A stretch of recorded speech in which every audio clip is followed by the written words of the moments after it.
para ma-confront natin siya. Even the past PNP chiefs, inibita natin yun kasi nandun sa chart ni ni Colonel Garma, na yung central figures, Colonel Leonardo, was briefing the PNP chiefs. Ay, andito na rin naman kayo. So can we get kunin ko na reaction ninyo? What can you say about that? Although wala dito yung, hindi inulit dito ni Garma man, hindi naman kinonfirm ni Leonardo, but andito na rin kayo. Can we get your... were you given copies of the chart?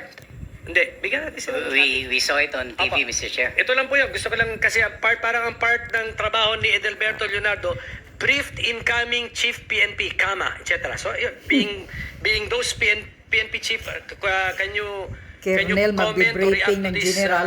allegation? Yes, thank you very much, Mr. Chair.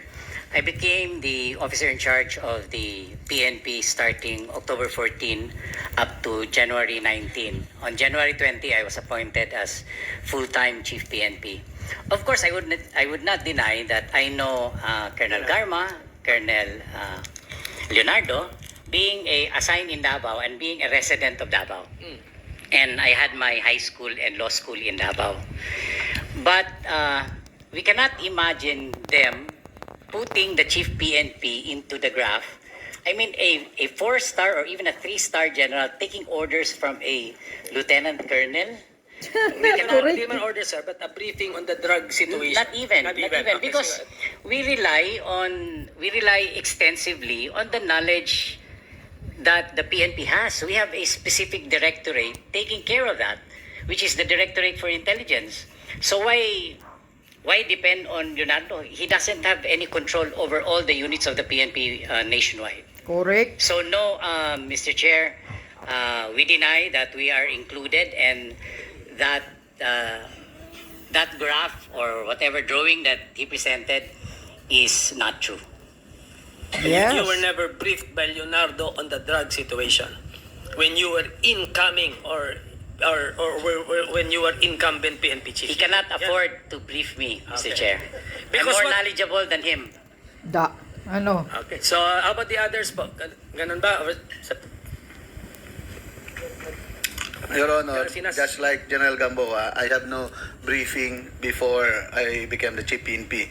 We get our instructions from the President because the President is regularly conducting a monthly meeting with us, sir. And he relayed the instructions through our SILG, sir. So we follow the flow of communication, sir. Thank you, sir. Thank you, Sinas. General Danao, sir. Okay. Ganun. Yes, sir. I became the officer in charge from May 2022 only, sir. So 3 months is election time. And when I became MPD Director, Regional Director of 4A and NCR, never did we get any instruction, or why should I get also a instruction from a Lieutenant Colonel? And kung meron man sir impormasyon yan, hindi rin yan as a gospel truth if ever. Kasi nakita naman natin sir nung una, the President even announced yung mga names. So hindi na kailangan sir siguro si Leonardo dyan. So we never got any instruction, or I never coordinated for that matter. It was also at the time when I became RD of 4A and NCR, pandemic sir nung una, sarado nga sir yung mall nung panahon na yun. That's all, sir. Yeah. Thank you. Mr. Chairman, I am included. You're the fourth. Yes, you're the fourth chief Yeah. PNP. Mr. Chairman, I just would like to make my wonder. I really wonder why I really wonder How come? why. a lieutenant colonel is going to brief a 4-star general Correct. on what Yeah. particular field of interest about the drug situation. If I need a briefing about the drug situation of the country, I ask the General Aquino. He is the PD Director General. I ask the Director for Intelligence because alam niya yung pangyayari sa Pilipinas. Or Yeah. I may ask General Ferro, my anti-illegal, my drug enforcement unit chief. Why do I have to get a briefing from a lieutenant colonel coming from a region assigned to sa Region 11? So I don't see, I cannot... It's not a logic, no logic at all. Wala kong maisip na dahilan bakit ako magpapabrief dyan sa isang, at that time, he was Colonel. still Major. major, hindi pa Lieutenant Colonel. Oh. Lieutenant Colonel ba, nung ako nag-CPNP? Never, Ay, even nako, a single Leonardo. instance Ang booking-booking na nag-report kayo. yan sa opisina ko, either Leonardo or Garma, they never reported to me. They never report to me. Walang, hindi na kahit isang instance man lang na nag-report sa akin yan. Much more, yung pagbibriefing sa akin. Who are they to brief me? Kaya nga. I am the chief PNP. Baka sabihan ko pa siya, you sit down, I will brief you. Correct. Mr. Chairman, that's all. Thank you. Thank you. Ay, nako, Leonardo. Senator Villanueva, At yes. ikaw, Garma. Eh, si Muking, tama ba yung pagkarinig ko kay Presidente that sometimes namimigay ka ng pera? Kung totoo yun, anong konteksto nun? Actually, Mr. Chair, hindi po ganun ka-elaborated yung sinabi po ni former President. Na-mention ko po kanina, Mr. Chair, na hindi po ako ang disbursing officer. So, ang sinasabi niya pong support, Mr. Chair, is yun pong office supplies, office equipments, and yun pong gasoline po na binibigay namin sa mga precinct commanders po in every precinct po sa Davao City. So cash na yun? No po, Mr. No? No cash po, In- Mr. in In kind- a form in kind of... yung kung voucher, mga ganun? Yes, meron po kaming tinatawag na gas slip po, Mr. Chair, yung parang PO slip. Yun po yung kinukuha ng mga police in charge doon sa naka-designate din po na personnel at hindi po directly from me, Mr. Chair. So can you tell us ano yung mga nahawakan mo ng posisyon sa gobyerno from the LGU of Davao up to kung sa national man? I entered the city government of Davao in 2001. I was appointed as Community Affairs Officer 1 up to Community Affairs Officer 3. Then before the end of the mayorship of the former president, I was promoted again to Supervising Management Officer. And by that time, Mr. Chair, I was seconded to the Office of the President last 2016. So at nung natapos na din po yung term ni Mr. President, nabalik na din po ako sa City Government of Davao, occupying the same position.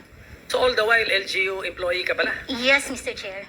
Thank you for that. Mr. Chairman, just a quick manifestation. Sige, go ahead, Senator Pato. May I move that Colonel Grijaldo be Protected. recommended to the Mother Committee to be under witness protection Yeah, program because, bigyan nyo ng security si he might Grijaldo. he might be very vulnerable to counter attacks from this congressman na sinabi niya. So baka pwede lang Mr. Chairman. Sige, we will have to study well the situation of Colonel Grijaldo. So we will refer it. We'll communicate with the Mother Committee.